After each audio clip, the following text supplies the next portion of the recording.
The Democrats' run to the 2020 election hits a roadblock in Iowa. Technical issues kept party officials from verifying who won Monday's Democratic caucus in the state. Now, multiple Democratic candidates are claiming success, while President Trump called the caucuses an unmitigated disaster. White House correspondent Mark Irons reports. Mark?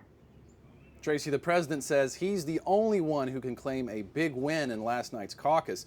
He's now preparing for his State of the Union address tonight as Democrats look for answers in Iowa, continue on to New Hampshire, all in a race for the White House.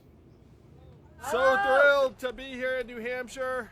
Democrats running for president have left Iowa behind. I feel good. But it's unclear who the frontrunner is after a night of uncertainty in the Democratic caucus. We don't know the results yet.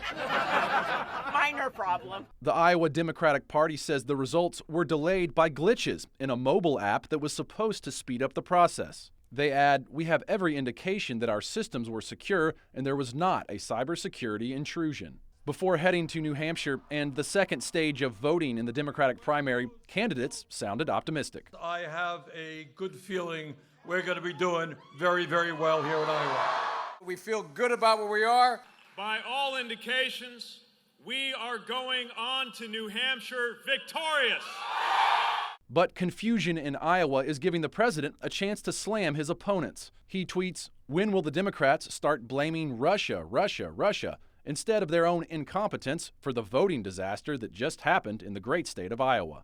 Adding, "The Democrat caucus is an unmitigated disaster. Nothing works, just like they ran the country." The president says he's the winner in Iowa. Tonight, the president will give his State of the Union address in the House that impeached him. And I think he's also going to talk about things that this administration can continue to do in advancing issues like school choice and continuing to protect the most innocent and sanctity of life. It's a major accomplishment to stand up for life in all forms, from cradle to grave, and he's done that.